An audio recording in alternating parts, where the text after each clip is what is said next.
नदीम कुरैशी साहब, ज़ाहिर है कल जो जलसा हो रहा है आप लोग कह रहे हैं कि वही बता देगा कि हम जीत रहे हैं या नहीं जीत रहे हैं। लोगों को जमा कर लेना, लोगों को इकट्ठा कर लेना, कि यही काफ़ी होगा या फिर वो कौन से पत्ते हैं जो कल वज़ीर आज़म शो करने जा रहे हैं? बिस्मिल्लाहिर्रहमानिर्रहीम। सुमैया, मैं आपको अर्ज करूं, लोगों को इकट्ठा करना मसला नहीं है। मसला ये है कि लोग आज इस बात पर कायल हो गए हैं, लोग इस बात को मानने पर 100% लोगों को इंश्योर हो गया है कि पाकिस्तान की मौजूदा अपोजिशन, इनका टारगेट सिर्फ पाकिस्तान के इक़्तिदार का हुसूल है।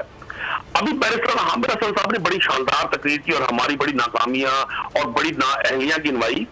2008 से 2013 तक का दौर पाकिस्तान की सियासी तारीख की मुआशी तारीख का वो बदतरीन दौर है, जिसमें 18 से 20 घंटे की लोड शेडिंग कराची से लेकर पिशावर तक का हर पाकिस्तानी बर्दाश्त किया करता था। जिस दौर में बदतरीन स्कैंडल, एफर्ट स्कैंडल, हज स्कैंडल, एनएलसी स्कैंडल, मतलब हर एक माह के बाद पूरी सुप्रीम कोर्ट ऑफ पाकिस्तान, पूरा मीडिया इन्हीं स्कैंडल्स को जेरे बहस रखता था। मैं समझता हूं कल पाकिस्तान भर से लोग आज खुद, मैं अभी भी अपने हल्का इंतखाब मुल्तान में मौजूद हूं। कल मुल्तान में इमरान खान जिंदाबाद रैली थी। मैं एक पॉलिटिकल वर्कर हूं। आप यकीन करें, हजारों की तादाद में लोग, खवातीन। 2018 में भी वो माहौल नहीं था जो मैं पिछले 15 रोज से देख रहा हूं। उसकी बुनियादी वजह एक है, ये नहीं कि हमारी कारकर्दगी बहुत अच्छी हो गई है। मैं इस बात को ओन करता हूं, बहुत सारे फ्लॉज है, हम बहुत सारा बेहतर कर सकते थे, हम बहुत सारा बेहतर कर सकते हैं, लेकिन कौम को इस बात का इदराक और यकीन हो गया कि पाकिस्तान की मौजूदा अपोजिशन, ये 3, 4, 5 लीडिंग पार्टियां जो अपोजिशन को लीड कर रही हैं, ये 35 साल इक़्तिदार में रहे हैं। इन्होंने हर तरीके से जॉइंटली भी इक़्तिदार एंजॉय किया और ये इंडिविजुअल भी। ये एक दूसरे को सिक्योरिटी रिस्क भी कहते रहे, एक दूसरे को पेट फाड़कर पाकिस्तान के वसाइल वापस लेने की बातें भी करते रहे। अभी कल से एक बयान आसिफ जरदारी साहब का गूंज रहा है सोशल मीडिया पे कि अगर मैंने नवाज शरीफ को अब माफ कर दिया तो मुझे खुदा भी माफ नहीं करेगा। लगता है अब खुदा के माफ ना करने का वक्त आ गया। ये लोग अब अपने इब्बतनाक अंजाम की तरफ बैरिस्टर साहब फरमा रहे थे जी कुरानी आयात पढ़ने नहीं आती। भाई, किसी शख्स के तलफ्फुज़ पे कोई इशू हो सकता है, लेकिन उसके ईमान पर, उसकी कमिटमेंट पर, सोच पर हमें राइट नहीं बनता कि हम उस पर तनकीद करें। अगर कोई शख्स मदीना की रियासत की बात करता है, मदीना की रियासत पर तो तकलीफ कूफे के मुनाफिकीन को थी। मदीना की रियासत में तकलीफ आपको क्यों है?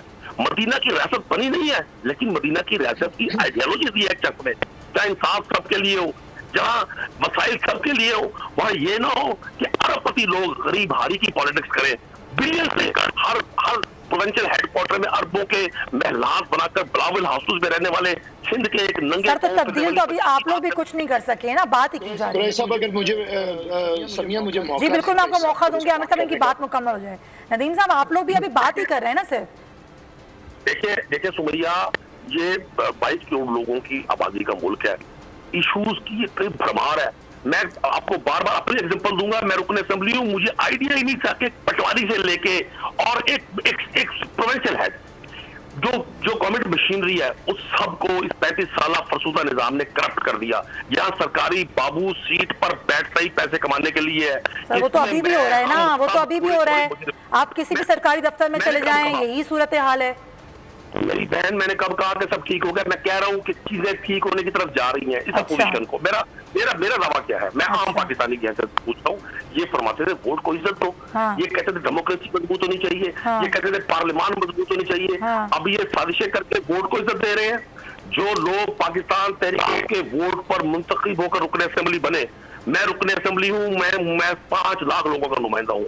मुझे किसने ये राइट दिया है, फर्द वाहिद ने, कि मैं अपनी पार्टी लाइन से हटकर वोट कास्ट करूँ? मैं आवाम को जवाब दे नहीं हूँ। आज गली गली जो एहतजाज है, जितने अरकान असेंबली मुनहरिफ लालच से किए, आने वाले ओहदों के लालच से किए, उनको थ्रेट्स दिए, उनकी कोई किसी भी तरह से मैनेज किया, अभी तक कोई शख्स उनमें से एक भी अपने हल्के में नहीं जा सका। 15 रोज हो गए, वो 12 के। सर, मेरा तो मौक़िफ़ इस पर यह है कि आप तमाम सियासी जमातें ऐसे लोटों का बाइकआउट करें जो हमेशा अपनी वफादारियों को तब्दील करते हैं। सब्सक्राइब करें और बेल दबाएं ताकि कोई खबर रह न जाए।